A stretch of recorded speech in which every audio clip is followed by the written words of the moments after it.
set up with them, but we got to know them. Matter of fact, they were in a farmhouse up the road, and we were in a farmhouse there. One night we had a dance together. But anyway, that was the job. And we stayed there until they decided that they were going to move out of the Sudetenland. And the whole division got picked up and we were moving out. And a bunch of these Germans, the Sudeten Germans, were scared to death because the Russians. So we took a lot of them with us, which we were supposed to do. We hid them in the trucks with us, kids and women and all this kind of stuff, and took them into Germany. And then we were into Germany, and the word came down, then I could go up to Copenhagen. So I went up to Copenhagen, came back, and they were breaking up the division. And the guys with the points somewhere, and then guys like me who didn't really have that many points, they came up to me and said, "You're going to Nuremberg, military police." So I went there. Went up to Nuremberg and joined. I got the little card that they gave me. Around Nuremberg was mostly the 1st Infantry Division, the 26th Regiment of the 1st, and some of our guys joined that. And some of them ended up with the white hats that you've seen over the prisoners as the Nuremberg trials were going on. And they put me in the military. The first job I had was at the Bahnhof, the railroad station, just to make sure there was no riots and stuff like that. And that was my first duties there. And then all of a sudden they came down and said, "Morrin, you're going 33 Mannerstrasse." I said, "What's that?" He says, "That's where they're holding the trials. The trials are on." And I said, "What am I going to do there?" He says, "You're going to be a criminal investigation section, Nuremberg Provost Marshal's office." I said, "Me?" I was only about 19. I didn't know what I was doing. So I gets down there and meets the colonel and the sergeants and all that stuff. He says, "I got a first job for you." I says, that's how chaotic this place was. He says, "This woman has come to my office twice. She's crying. She can't find her German." And they said, "What you looking at this? Apparently you've been picked up by the MPs. We got to find out what's going on." I go out and I go to the Kafunkerschaft, that's what they call them. I'll tell you how bad it was. My buddy Schatz, who could speak German a little bit, he became head man to the women's prison in Nuremberg. He was only my age too. But anyway, I got out of here, and the guy's in the jail. And the German warden is going to keep him right in there. And nobody talked to him or nothing. So I said, "What the heck's going on? I can't figure this out, you know." And I bring the kid out, the guy actually, and I find out he was going to work one night, and it was past the curfew, and a military policeman picked him up, shoved him in there. The agent came in, who put him in that jail, told the warden, "You don't let anybody see him, and you don't let him out until I get back." He rotates back to the United States. So the guy is still in jail. So I pulled him out, and you had to go through the, don't mark me on this one, CIC, and then the OSS. You had to get clearance from both of those. And I got the clearance. And I got back to the colonel. He says, "Turn him loose." Well, I took the guy down and dropped him off, and his wife was did everything but, you know, this kind of. But anyway, that was my first gig. You could see how chaotic it was. And then, of course, a lot of people don't realize there was a lot going on. A lot of people didn't want this trial or anything like this, and they would jump in, you know, GI would be off or something like that. You know, GIs ought to get half crocked and stuff like that, and people would jump them and steal from them and all this kind of. So my job was to kind of keep that calm. And then the other big job was, I didn't realize it at the time, was security for Justice Jackson. Now we were out of perimeter, then they had an inner perimeter, then they had a house bunch. We were kind of like the outer perimeter to all the roads, you know, make sure nobody wasn't supposed to be in there. And I didn't realize that Wild Bill Donovan was in there too. And he's the Did head you of the ever hear OSS. him? Yeah. I didn't know. Anyway, he was in there too, so we kind of, I've seen him later. And then one day I'm coming in and the colonel says to me, I want you to get in the stands at the trials. And here, and he hands me a weapon. And I says, well, what's my job? He says, you just listen what's going on. And if they break through and they try to get those guys out, you shoot the bastards. I said, well, I can do that. But anyway, they put extra security out there and more armored vehicles and all this stuff because there was a threat that they were going to try to break these guys out. So one of the times I'm in there, I'm standing down where they all came in, and who comes walking by me? Hermann Goering. You've heard of him. And he says, Guten Tag. And I looked at him and said, Guten Tag. So I talked to Hermann Goering. So that was basically what I was doing the whole time I was there. And then my number was called, and I went up to Bremerhaven, got on a board ship, went to New York, got out, got my papers, and headed for Boston.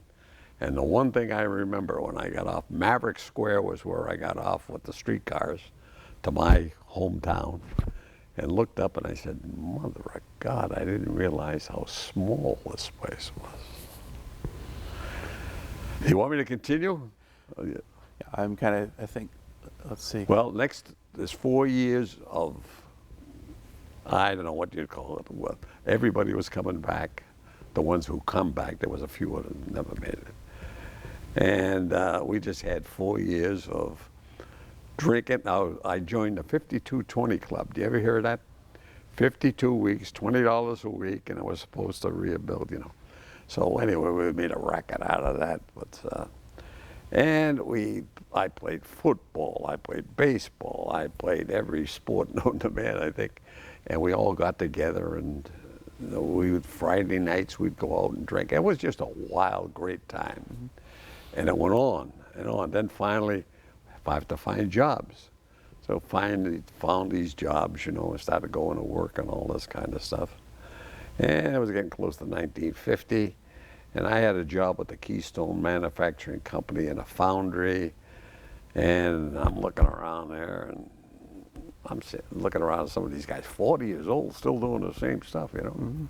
Oh, and a lot of my buddies started getting married. And I looked at that and I said, geez, I don't know what I want, anything like that. You know, taking care of somebody and all this kind of stuff. And they were in these apartments, and they had these jobs that weren't really paying much money, I think. As a matter of fact, Keystone Manufacturing Company, I was making big money, $1.10 an hour. So anyway, the Korean War broke out. And I'm sitting there one day, and I said, and I forget what happened. Anyway, it just dawned on me, I'm going back in the hell with this stuff. Now, had you stayed in the reserves in the meantime? Oh, I was in the reserve, yeah, but it was inactive reserves. Okay. And they didn't bother me with the reserve. So I went in anyway, and I said, I'm going back. So I went down to it was in the Navy Yard where you get down and sign up, and I signed up down there. And boy, as soon as they found out I had that experience, guess where? Back to New Jersey.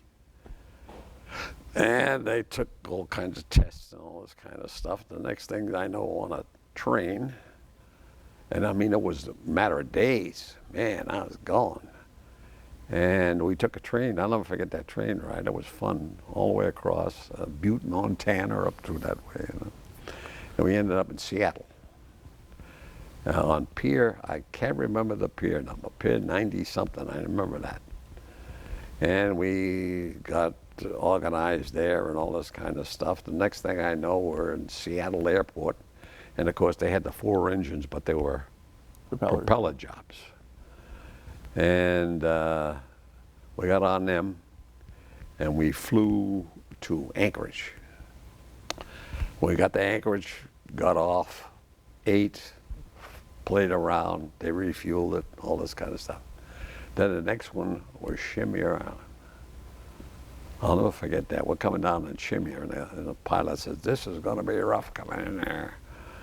And it was rough landing. Boom, boom, boom. And as soon as that plane stopped, people come out and anchored it to the ground.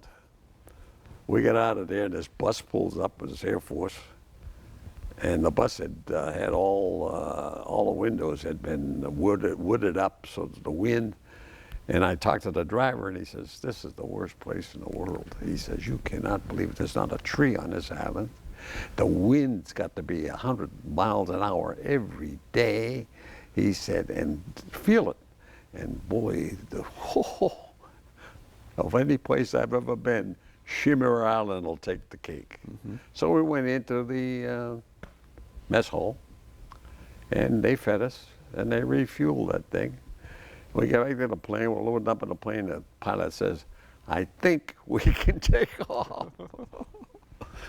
Okay. Well, we take off and head for Japan. Camp Drake. And we land, that's where that infantry outfit was. We land there, we get off, and it's like a repo depot there too, you know. And they handed us, I think it was there, yeah, they handed us a weapon, M1, and only about 3 or 4 rounds of ammunition, though. We were just supposed to zero it in at 300 yards, you know.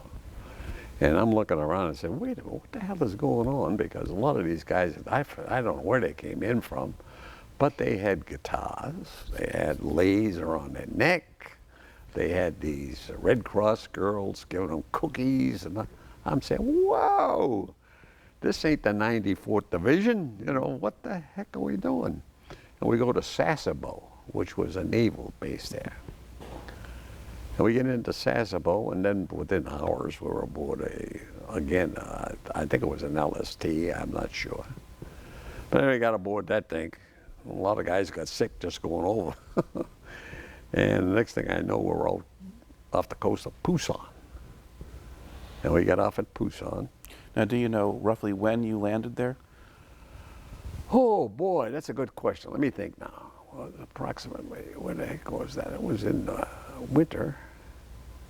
Let's see, October, about November of 50. So by this time, the Incheon landings had taken place, and we were advancing north into Korea. Okay. So we got in there, and then we headed for Daegu. But they hadn't gone, the Army hadn't moved too much out of Daegu, though, at that time. But the landing had been made, and the 8th Army hadn't broke through yet, as I remember. But they finally did, and away we went. And up through there, Incheon, and then on to Seoul. Okay. Now, what unit were you assigned to? Okay, the 558 Military Police Company. Okay. And what their job was to guard 8th Army headquarters. And, well, that was our job, just guarding 8th Army headquarters. Got boring. I mean, it was just guard duty, you know. And then occasionally they would take us out and put us on MSR-1, which is a route, you know, for the supplies and stuff coming through. And our job was to make sure that they kept right on the supplies, because there was a lot of people left behind when 8th Army broke through. There was a lot of North Koreans in the hills and all this kind of stuff. And occasionally they would try to come down, knock off a truck or something, you know, food and all this kind of stuff. So anyway, but we out there all by ourselves. I mean, you had your rear end hanging out there. I mean, it wasn't like being in the infantry, but you were hung out there by yourself, sometimes all night long. Now, at the beginning there, you land, you move north. Now, did you move up into North Korea with the headquarters? Did they go No. We did not move up in the headquarters up there. How far up did you get? I guess to the border. Okay. To the border, maybe a little further. But not exactly. I know we didn't get way up into Pyongyang or anything like that. Because the next thing I know, well, we had all this guard duty and stuff like this, which I found rather annoying after a while. But then the word came back that the Chinese are into this thing. And I found out later what they did is they broke through in between 8th Army and the 10th Corps, which had the Marine Corps and the 7th Division over here. They were the ones that went all the way to the Eula. Yeah. The Chinese broke in between them, and we're going to try to pin 10th Corps that way and pin 8th Army this way towards Incheon.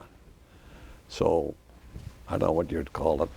We start moving back, and strategic withdrawal. Right. But that's when the big general came in, Ridgway.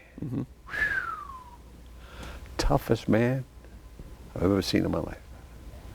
He came to 8th Army forward, and he looking around. I remember the major I was working for. He says, "Where's the mess hall?" And the major says, "Well, right outside where your tent, sir. It's right there." And he says, "Put that thing at least a half a mile out." And he says, "I don't want to see anybody not running back and forth." And my God, I wasn't actually in there listening to him, but the word would come out. He'd get in there with those colonels and he says, "We're not moving back anymore. We're going to kill those bastards." And he he just turned the whole army around, mother of God. And then he'd get in a Jeep and he'd say, "You, get in the Jeep with me." And away he'd go down to company headquarters. And he'd tell these people. And I forget one incident there where I forget what he was, major, colonel, what the hell, but he was with them. And they all got out, and he's talking to this battalion commander. Shells start coming in. Everybody's jumping. He just stood there. He used to carry 2 grenades up here, plus his weapon there. And what a man, holy. Now, did you drive him around sometimes? No, I didn't drive him, but I was escort him. Okay. Not in the same Jeep, but I'd escort him. Now, what was the headquarters situation like before he got there? Because General Walker had been in charge. Well, okay. What had happened is we were moving back, Suwon. We were moving back. Oh, okay, let's put it this way. 8th Army headquarters was up in Seoul, right? I was told to take 2 or 3 of my men and put them on a post where they could direct the troops coming through so they could get down to this pontoon bridge. See, we had a pontoon bridge here. And all the Koreans, they were going over the steel bridge that had been hit and all this kind of stuff, and they were just a mob trying to get across there. Some people were actually falling off the bridge and all this kind of stuff. So anyway, I had that crew, and I'm there on the side with Seoul, and I'm looking around. All of a sudden, traffic is practically stopping going across that bridge. And I asked somebody. I said, I forget who it was. That's somebody. And he says, "This thing is slowing down." I said, "Wait a minute, I got a couple of guys still out there." So I had a Jeep. I had a Jeep. So I'll have to go back into Seoul. And of course, Seoul's burning. We're boom, boom. And I'm getting up there, and one of the kids is still there, standing up in the middle of the road. I said, "What are you doing?" I can't think of his name. He says, "I'm doing what you told me to do." He said, "But," I says, what's been happening?" He says, "Oh, a bunch of guys come marching through there." And he says, "The next one's up the road is the Chinese." So I said, "Get in the Jeep, let's go." So he got in the Jeep, and I picked up the other guy, and we went down to the pontoon bridge. And I looked at the guys, the engineers that were down there, and they said, "You better get your ass across this thing, because if you don't, you're going to be in the Chinese." So as I pulling across, I got on the other side, and then they blew the bridge. Boom, boom, boom, boom, boom, boom, boom, boom. And then we started moving south, and I had those guys that I had with me. One of them says, I was an old artilleryman. And he says, "I'm going to stop and see if I can find an artillery outfit and join that." So that's how chaotic it was. And they did and didn't. But we got down, I don't know, close to Suwon, I think was the name of the town. And all of a sudden that major, he says, "Corporal," I was corporal, "get over here. We're going to set up headquarters here." And we went into an area, and the engineers came up through barbed wire around it. So we were 8th Army forward. Now that was 8th Army headquarters, and then there was an 8th Army rear. But we were forward, and all it was one little squad with me leading the damn thing. So anyway, it was there, and that's where what's name had been killed, Walker. And the next thing I knew, we ran into Ridgway. And he really straightened that thing out. And of course, then they put a big, I don't know what you, I think it was the 27th Regiment around us. And he says, we ain't moving no further down. And he set that thing up. And when those Chinese finally reached that area, he blasted that whole and stopped them. Then we started moving back up. And we moved back into Seoul. Then I guess the Chinese decided they wanted to talk peace or something. And they sent me and my kids and a bunch of other ones further on up. We were just south of, I can't think of the little in the town where they had the peace talks? Yeah. We set that thing up. We went into a grove up there. It was Apple Grove. And we set up that thing. Admiral Joy came in from the Navy. And who was that? Some big football player came there too. But anyway. And we set that thing up. And then the other thing that, the import, I guess, they asked for volunteers. We had, they had set up a town across this river up the road, and they were going to set that up as the peace talk area. But the Air Force decided that they didn't know who it was up there, so they hit it. Boom, boom, boom. So they had to pull them back. So I don't know what convoy it was, but they asked for volunteers, and I said, I'll drive the damn thing. So I got in a Jeep, and I had a bunch of reporters with me. No weapons, little white flag. I got a picture of that somewhere. Anyway, and we got down to the river's edge, and there's Ridgway. He said, you guys look presentable or I'll, And away we went. And we went up, and there we ran right into the North Koreans. And they got us into these little tent areas out there. That's before they had all this stuff that's going on now. And they finally turned us around and went back. So I actually met them up there, and that's how it all started with Admiral Joy and all that stuff. And my job was inside the perimeter to take care of the people, like Admiral Joy and stuff like that. So I was guard duty again. And at night I'd go around with my trusty 45 and make sure that nobody got into and around the whole hills was infantry and stuff like that. And I could tell you some instances. I had one guy that could make Applejack, and he did. But anyway, that's the way that went on. Let's see, okay. And then I stayed there until it was time for me to go home. I think I was there 18 months all told. And we came back, and me and my buddy Chuck, who was met another friend of mine who had been a real close friend of mine, and we got aboard ship in Incheon. Before we take you out of the country, tell me a little bit more. What did sort of the Korean landscape, countryside towns, what did that look like to you? Oh, for me, it was all hills.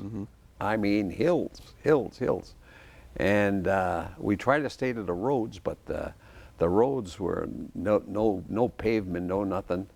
And all the trees had been knocked down from the artillery fire and stuff like that. But basically, it was nothing but a bunch of hills. And man, would that take you out of it when you would go up into those hills, to try to, that's about what it amounted to. And it was all barren-like, because everything had been shot up so bad. And of course, they had the farms around the area. And of course, they used human equipment and all this kind of stuff, so the place stunk. And that's about what I remember. Did you see much of the local population? At that time, not with this one, but I did see some of them because we helped a lot of them out because a lot of them ran to the south, you know what I mean? And they were coming through, but they were just poor people with those things on their back and walking south to get behind our lines and stuff like this. And as a matter of fact, the only other time I really, well, yeah, about that time too, as I remember now, we got some caduceus. You ever hear of a caduceus? We got some of them in the outfit. So those are Korean soldiers attached to American. To the Americans, yeah. And we got those as military police, and they would help us with, you know, guarding gates and all this kind of stuff. Now, did you spend any time in Seoul? Did you get to see much of that? Seoul, yeah, but there was nothing in Seoul in them days. I seen MacArthur. He came in and made his speech and all this kind of stuff. And well, the first time in Seoul was just burning. I mean, there was nothing in there. Later on, just about when I was coming back from the peace talks, you could see that it was picking up. They had a couple of old buses. Well, they're really not buses. They're our 2.5-ton trucks that they converted into buses and stuff. And they were beginning to mill around like a regular city. Yeah. It was just beginning, though. All the buildings were a mess. All right. So, and while you were there, I mean, you get to like see things like USO shows or anything like that? Was there anything? No, we never seen. I didn't see. You were not in a place where they No, were doing no, we were up. As a matter of fact, it often got to me later on. I'd say, we never seen company headquarters come up there. And well, the road leading to where we were wasn't exactly something you'd want to drive without some kind of escort. And I never seen anybody. No lieutenants, nothing. Me, corporal. I couldn't believe it. And even when I got back there, you know, as I was leaving, got in the headquarters and nothing. You know, I don't know what time. We were just lost children of Eve, I guess. But we made it back there. We got the Incheon and took the ship. And then how did they get, what kind of ship was it you went back on? It was a, what's the name? A converted freighter. What do they call them? Liberty ships? Yeah. And Chuck and I, we spent most of the time on the deck because, again, the same old routine with the guys, somebody gets sick and all this kind of, but there's a lot of people on there. And I forget how many days it took us to get to Hawaii. And of course, by the time we got to Hawaii, we were in winter clothes. We got off at Hawaii, and my buddy, this is Chuck, I'll give you a little incident with him. In World War II, they wouldn't take him because he was deaf. Korean War, whoosh, boom. But he spent the time, World War II, in Hawaii, so he knew Hawaii. So we landed in Hawaii, and I don't know the joke or somebody aboard the ship didn't want to let us off. We were only supposed to be there a day or so, I don't know.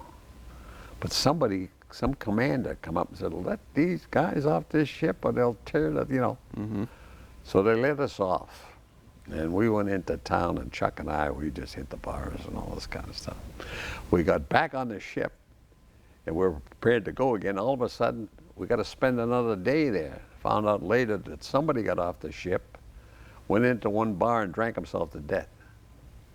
He died there in a men's room or something like that. So they had to investigate that. So they kept us there one more day, but they turned us loose one more day. And we got back. And then, let's see, got back on the ship and we headed for Seattle. And there was supposed to be a big time. Well, we were one of the first ones coming back. And there's supposed to be a big parade and all this kind of stuff. And women are going to be waiting for us, you know. And hell, we'd been in. But anyway, we got all there. And Edward G. Robinson is meeting us. So anyway, we get into Seattle. And they say, you guys are going to go parade. And as we got off the boat, they put these lays on us and all this kind of stuff. Then they marched us over to these buses, and we got on all of these buses, and we start going in. Then we realized the buses are locked. We can't get off the bus.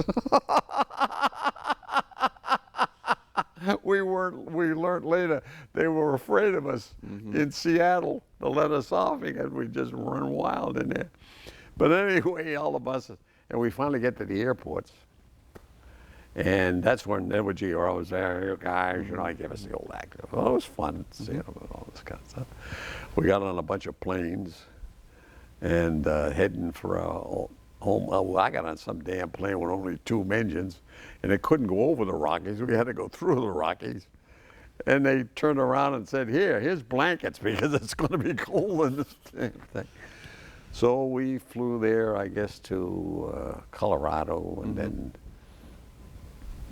to Michigan, actually. And then from Michigan to Boston.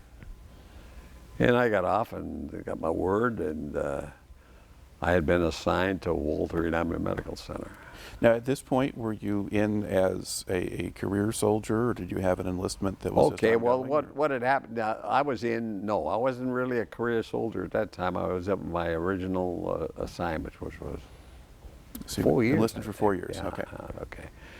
And I got into Walter Reed Army Medical Center, and my buddy Chuck got into Walter Reed Army Medical Center, and we had, I'm telling you, because all those guys have been wounded from Korea and stuff were there too. And it was wild. We used to, you ever hear of a strangler frame? No. Okay. That's where they would put these guys in these strangler frames, and you just flip, they were so paralyzed, you would just flip them around from, and it was all steel like. And I'll tell you how bad it was. We go up into these wards, and the guy would say, "Carl, I want a drink, I want a," and we would run them across Georgia Avenue to a with a strangler frame, and the MPs would come running after us and all. "You guys can't do this." And at that time, Walter Reed, it's changed now because I've been back there as I said. They used to have pathways, runs from one ward to another, and these guys that lost legs or something, they could see how fast they could go down. Well, they actually put an MP down to keep them from. And, well, let's see, what else? Yeah, it was just wild. There was dancing every night and all this kind of stuff. And Chuck and I spent that time. It came time to the end of I said, oh, that's, yeah. I said, hey, I know we can get a good job. The Alaska pipeline was starting. And they were looking for truck drivers and stuff like this at $3 and some cents an hour. Ooh, big money. But Chuck says, nah, I think I'm going to stay in the Army. I said, what the hell? We'll get a big bonus. So we joined the Army and for 6 more years and got $90. I'll never forget it. And let's see, what else How can I long tell did you stay at Walter Reed? Almost 2 years. Okay. And then they said, you're going back to Korea. And me and Chuck headed for career again. He went into the engineers, and I stayed with the transportation. And we were. At what point did you get into transportation? Oh, wait a minute, that's pretty full. Okay. I was in the military police when I first got to Walter Reed, and I decided I don't want no more guarding that front gate, you know, and all this kind of stuff. So I told the sergeant who was in charge, Sergeant Block. He was a good man. He was my friend. I said, I don't want to be in this anymore. And he said, I can get you in transportation, which he was in. So I said, okay, get me in transportation. So I got a transfer into transportation. Then they sent me down to Fort Belvoir and gave me 2 4 weeks training, transportation. And what did that consist of? Oh, learning to drive all the vehicles that the Army had, up to a 113, which is a personal carrier. We learned all, you know, stuff, how to maintain them, how to check the oil, you know, and all this kind of stuff. How to get in the convoy, how to keep the separation between, all that kind of stuff. So anyway, when I got back, I was that, and I said, boy, I want a job as a truck driver. So they made me an ambulance driver at Walter Reed Army Medical Center. And we had these big Cadillac ambulances. And one of the main jobs was when somebody would die on one of the wards, you'd have to go up and pick them up and take them over to Digger. We used to call them Digger Odell. That was the autopsy area. And we would pick up the body and take him over there. Then he'd show us around, you know. And the only time what really got me was sometimes we'd have to go and pick up a little kid, and didn't particularly care for that. And let's see, yep, So that was the first 2 years. It was just wild times. And then they send you to Korea then next? Then they got me back into Korea, and we were in south of Seoul, and we set up a big transportation area there, and we supported both Korean and American units around the area, because it's always hard to get parts in those days, especially spark plugs and stuff like that. And the units would come in, and we'd maintain them. And stuff. So what was your actual job or position, or what unit were you with? Oh boy, that's a good question now. Okay, I can't think of the actual unit. I guess I can't think of the name of the. I was with the motor pool. Okay. But what the actual, we were with the support unit. I remember the patch I used to wear, but I can't remember. It wasn't with a division or anything else. It was a support unit. Okay. So assigned at Corps, Army level or something like that? Yeah. Okay. So anyway, that's what our job was. And basically, it was like a regular job. Every day you'd go and try to take care of these guys. And now, how was life in Korea different the second time? you get to know people down there. I got to know there was a lot of Korean people who were working for us, and I got to know them pretty good. Never got invited out to their house though. I don't know why, but we'd have picnics with them and got to know them and liked them. And at least the ones that we were working with, and then they had the secretaries, you know, that would work in the motor pool itself. They were good. They were learning English, and they would ask us all kinds of questions and stuff like that. So I got to think of them just like it was a regular part of the outfit. And some of those guys worked really hard for us. So basically, okay. Oh, and then we'd do stuff like this. There'd be a drought situation or something like that. We would fill up water tanks, you know, and take it to them, and we'd do all this kind of stuff. And we helped them out, and they helped us, and I even got to eat some kimchi. Ever hear of kimchi? Okay. But anyway. Your battery died All right.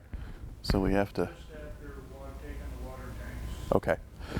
Basically, we have to wait for someone to come in and replace the microphone batteries. No problem. Yeah. But yeah. Okay. No, that's. You got any coffee around? I think actually they do. Okay. Hang on. I'll go. They got all this stuff, huh?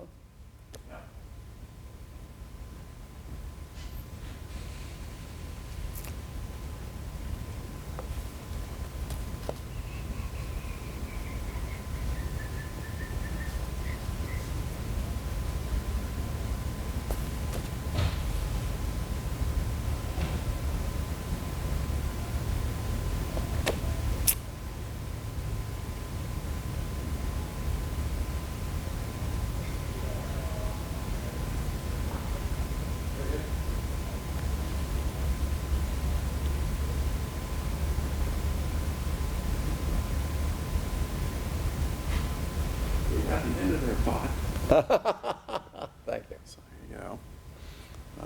Is this what the kind of stuff you want? Yeah, no, I mean, no, actually, you've got a really very distinctive kind of story here. Oh, is that right there? Sure. I mean, talk about, kind of where you were, what you got involved in, or who you got.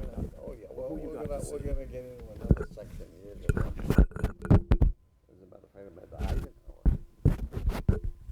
And, yeah, we can get into that. After coming back from Korea the second time, we flew, by the way, the second time, coming back. Oh, by the, going over there, well, we're not big. We're not on right now. No. Okay, better than we took a ship over there. But we flew back across and I'm trying to think of the little island we landed on.